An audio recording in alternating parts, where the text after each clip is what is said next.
So hi friends, welcome to जी Neha ji vlog. तो कैसे हो नेहा जी? मैं बढ़िया हूँ। आप बताओ। आज मैं फिर से आपके लिए एक बहुत ही बढ़िया और धमाकेदार क्वेश्चन लेकर आया हूँ। पूछो, आपने क्वेश्चन पूछो, क्या आपका हाँ, क्वेश्चन है? तो मैं एक जनरल बात करना चाह रहा हूँ आपसे कि आज के ज़माने में किसी भी फैमिली में रिश्तेदारों की क्या अहमियत है और क्या योगदान होता है, होना चाहिए, या थोड़ा किस ट्रिकी तरह से क्वेश्चन वो है, मतलब लोग आप ट्रीट रिलेटिव्स के बारे करते में हैं। डायरेक्टली यस, पूछना चाह रहे हो, राइट? कि डायरेक्टली क्या मतलब किसी के भी जीवन में रिलेटिव्स की क्या साझेदारी होती है अच्छा, किसी भी। ठीक है। तो hi YouTube family, Facebook family, all the families जो अभी तक मैंने बनाई है अपने ब्लॉग्स के थ्रू, अपने यूट्यूब चैनल पे। तो जो मेरा हस्बैंड जी का क्वेश्चन है उस चीज़ को मैं बोलना चाहती हूँ कि क्या है, क्या नहीं है, क्या टॉपिक है। मेनली रिलेटिव्स की आपके लाइफ में क्या इंपॉर्टेंस है, this is my husband question. ठीक है। तो उनका क्या इंपॉर्टेंस है, वो आपकी लाइफ में कितना मैटर करते हैं, कितना नहीं करते हैं। मैं अपने पर्सनल एक्सपीरियंस के हिसाब से मैं बता रही हूँ। जब से मेरी शादी हुई है, शादी से लेके अब तक जो मेरे रिलेटिव्स हैं, चाहे वो मेरी अपनी फैमिली के हों, चाहे वो मेरे हस्बैंड की फैमिली के हों, चाहे आपके कोई भी रिश्तेदार हों, उन सबको लेके मैं इस टॉपिक को क्लियर कर रही हूँ। आई डोंट नो आप लोग इस टॉपिक से एंगेज करोगे नहीं करोगे, आप लोग इस टॉपिक में सहमत करोगे नहीं करोगे। प्लीज़ आप लोग मुझे कमेंट करके ज़रूर बताना, क्या आप भी ऐसा फील करते हो या आपके साथ भी ऐसा हुआ है, या आप इस चीज़ को रिलेट करते हो या नहीं करते हो। मेरी लाइफ में रिलेटिव्स की कोई इंपॉर्टेंस नहीं है।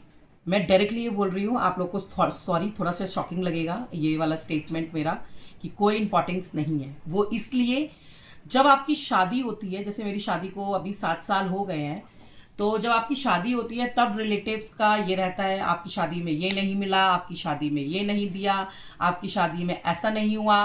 तो रिलेटिव्स सिर्फ यही करते हैं, ठीक है। एक तो ये पॉइंट है मेरा। सेकंड पॉइंट ये कॉप अप हो जाता है 1 साल के अंदर, 1.5 साल के अंदर सारी शिकायतें दूर हो जाती हैं। फिर नया टॉपिक शुरू होता है जब आप एक फैमिली अपनी प्लान करते हो, जब एक फैमिली में आ जाते हो, आप एक माँ बनने लगते हो, तब थोड़ा थोड़ा समझ में आने लगता है रिलेटिव्स की इंपॉर्टेंस वहाँ पे, जहाँ पे आपको कोई पूछने वाला नहीं होता है। बस एक बार तब आते हैं कि जब आपका का छूछक आता है। आप लोगों के यहाँ क्या बोला जाता है बच्चा होने के बाद, मुझे नहीं पता, लेकिन हमारे यहाँ पे छूछक वर्ड यूज़ करते हैं। और तो वहाँ पे थोड़ा सा होता है कि ये नहीं दिया, वो नहीं दिया, ऐसा नहीं हुआ, वैसा नहीं हुआ, वो सारी चीज़ें कवर अप हो जाती हैं। उसके बाद जब आप बहुत अच्छे मोड में चले जाते हो, वहाँ पे आपको पिंच पॉइंट करना शुरू हो जाता है, भैया ये तो ऐसे रहती है, वो तो वैसे रहती है।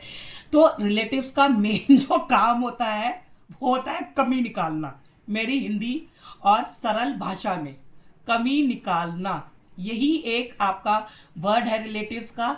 आएंगे, जैसे बड़े लोग आ रहे हैं, फॉर एग्जाम्पल ताऊ चाचा मेरे, या मेरे पति की फैमिली की तरफ से कोई लोग आ रहे हैं।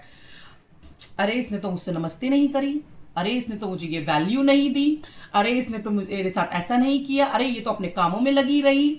तो इस तरह की बातें बाद में सुनने को मिलती हैं। तो वहाँ क्या होता है, वहाँ एक बहू का काम हो जाता है, वो अपने आप को सेपरेट आउट कर देती है, क्योंकि जब वो प्रॉब्लम में थी, आपको कॉल किया था, आप लोगों ने कभी उसका रिस्पॉन्स नहीं किया, उसकी वैल्यू को समझा नहीं, उसकी बात को नहीं समझा।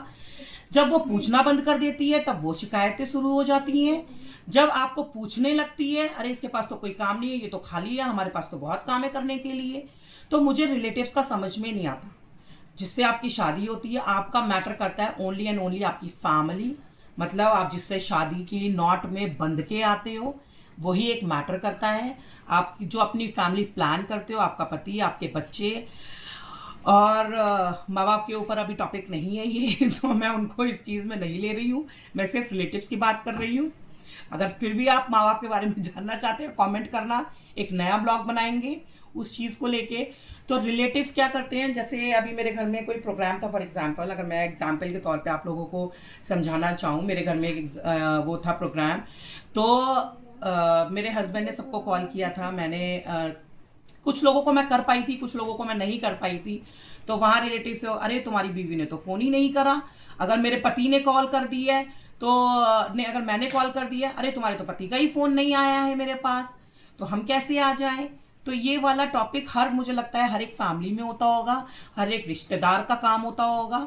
आते हैं, टॉन्ट करते हैं, चले जाते हैं, दूसरे को जिसके घर में जा रहे हैं उसको डिप्रेशन में छोड़ जाते हैं, उसको क्या कहते हैं कि इतना ज़्यादा हाइपर टेंशन हो जाती है, वो खुद बीमार पड़ जाती है लड़की, और उस चीज़ को कॉप अप करने के लिए अरे इसकी तो बहुत तबीयत खराब रहने लग गई, फिर ये सारी चीज़ें होने लगती हैं। तो मुझे ये लगता है कंक्लूजन मेरा यही है टॉपिक का कि रिलेटिव्स सिर्फ और सिर्फ कमी निकालते हैं, आपकी फैमिली नहीं बनाते हैं, आपको किसी चीज़ से बाहर नहीं करते हैं, आपकी खुशियों में शामिल नहीं होते, आपके दुख में शामिल नहीं होते हैं। जो मेन आपकी फैमिली, जो मेन आपका वो होता है, तो प्लीज़ अपने रिलेटिव्स को दूर रख के आप आगे बढ़ो, आगे सोचो, ताकि आप प्रोग्रेस कर पाओ, मेंटल स्टेटस से निकलो। मैं भी मेंटल स्टेटस से निकल रही हूँ, क्योंकि मेरे साथ भी बहुत सारी चीज़ें ऐसी हुई हैं जो मैं नहीं यहाँ पे कवर अप कर रही हूँ। जितना मेरा हस्बैंड ने पूछा है मैं सिर्फ वही चीज़ कवर कर रही हूँ। तो रिलेटिव्स का मेन काम होता है आपको परेशान करना, आपके घर में आके आपके घर की कमियों को निकालना, आपके अंदर कमियां निकालना। तो उनसे आपको थोड़ा सा डिस्टेंस मेंटेन करना। यही, अगर आप खुश रहना चाहते हो तो प्लीज़ डिस्टेंस मेंटेन करना, जैसे कि मैं कर रही हूँ। Now I am very happy.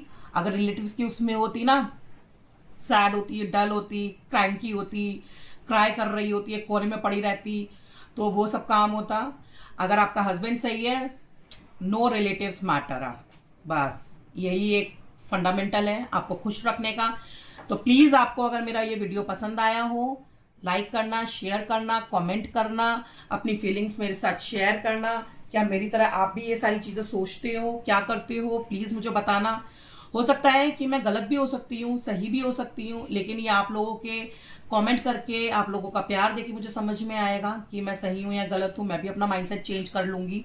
आप लोग प्लीज़ मुझे बताना अगर आपके साथ भी ऐसे ही होते हो, आपके रिलेटिव्स भी ऐसे हैं, तो प्लीज़ कमेंट करना। Thank you so much. यहीं पे एंड करते हैं ब्लॉग को, मिलते हैं नेक्स्ट ब्लॉग में। Bye bye, take care, love you, bye.